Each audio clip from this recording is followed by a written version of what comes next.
Hoje nós vamos falar um pouquinho de um tema que ainda é muito tabu na nossa sociedade, que é sobre o sexo anal. A gente vai dividir esse tema em 2 vídeos. Então a gente vai postar hoje e na semana que vem a gente vai continuar falando um pouquinho sobre sexo anal.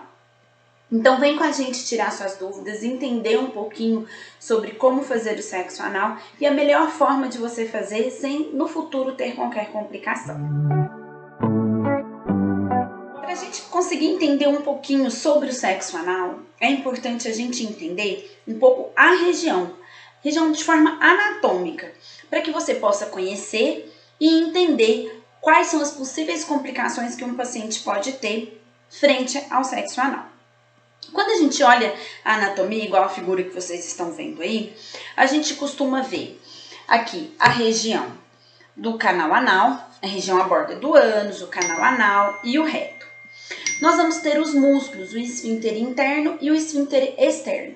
No esfíncter interno que vocês estão vendo aí no desenho, esse músculo ele tem uma contração e um relaxamento involuntário. Já o esfíncter externo, a gente tem um relaxamento e uma contração voluntária. Isso significa que, se eu tiver uma diarreia violenta na rua, é o esfíncter externo que me ajuda a segurar e não deixar eu fazer evacuação na rua, né? Não num lugar apropriado. Mas se eu tiver uma incontinência, esse esfíncter pode não ser pode não me auxiliar muito nesse momento. E se o meu esfíncter interno, que é de uma contração involuntária, também não tiver uma tonicidade boa, ele também não vai me ajudar. Então é importante a gente saber essa figura e entender ela um pouquinho. Lembrando que a gente vai ter os mamilos hemorroidários nessa região.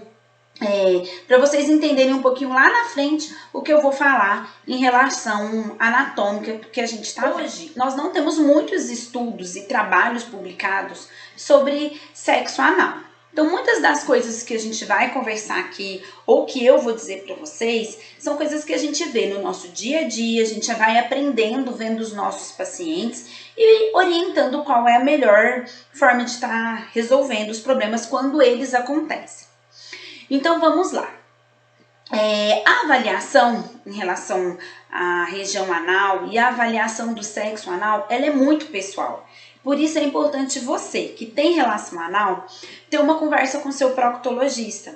E você ser avaliado por ele, para ele poder te orientar em relação ao que atividades que você pode fazer, as posições que talvez sejam melhores, para você não ter dor, não ter nenhuma lesão. E qual é a tonicidade da sua musculatura anal, aquela que eu te mostrei ali no desenho anterior, do esfíncter interno e do esfíncter externo, para que você possa saber se você já tem algum relaxamento ou não da musculatura, ou se você pode ter relação anal sem nenhum problema e sem nenhum comprometimento.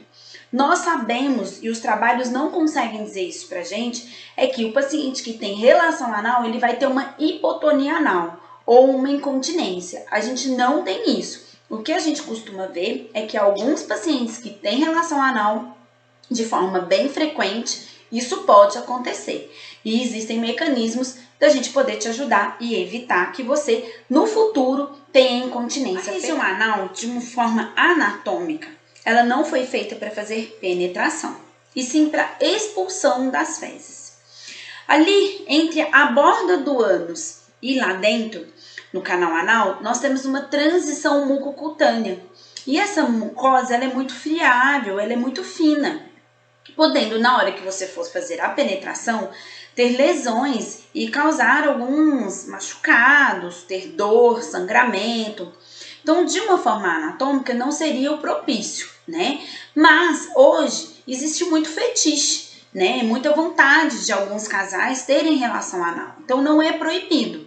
Existem algumas orientações que nós vamos passar aqui nos nossos vídeos, nos 2 vídeos, para que você possa ter a relação anal sem ter nenhuma lesão ou nenhum machucado.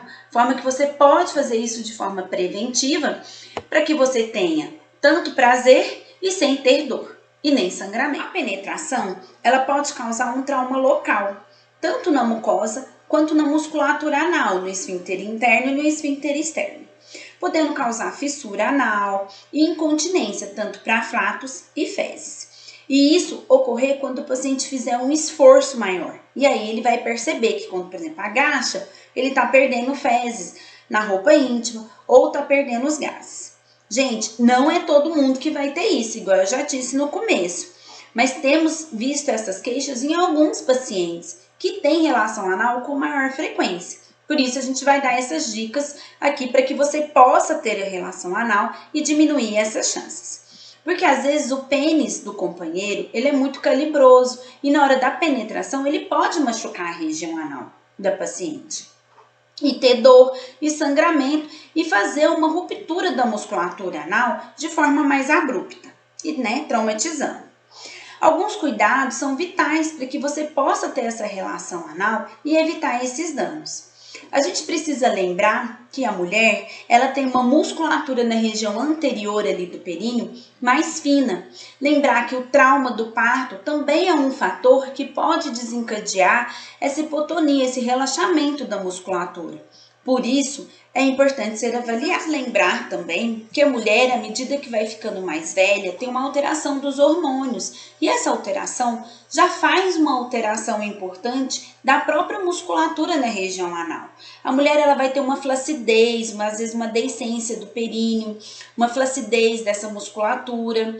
Tudo isso por conta da idade e a mudança dos hormônios, também prejudicando ela e piorando no sentido de hipotonia anal e de incontinência, que é uma das queixas e das falas que a gente escuta muito no consultório. É importante a gente também falar que o sexo anal não predispõe à formação de hemorroida, fístulas e fissuras crônicas, tá? O que a gente vê são que os pacientes com as hemorroidas têm mais predisposição a fazer a trombose hemorroidária, que vai evoluir com dor, sangramento.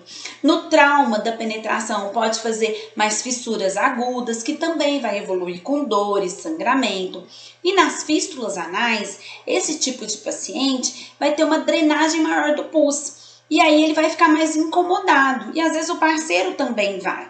Mas lembrar que essas doenças não são causadas pela penetração e pela relação. Outra coisa importante que a gente tem que lembrar é que ao você ter relação anal e evoluir, com trauma local, pode fazer um machucado, uma abertura, e essas aberturas, esses orifícios dos traumas ocorridos, eles podem predispor à evolução de algumas patologias, como abscessos locais, porque são portas de entrada para doenças, para bactéria. E lembrar que a região anal é uma região contaminada.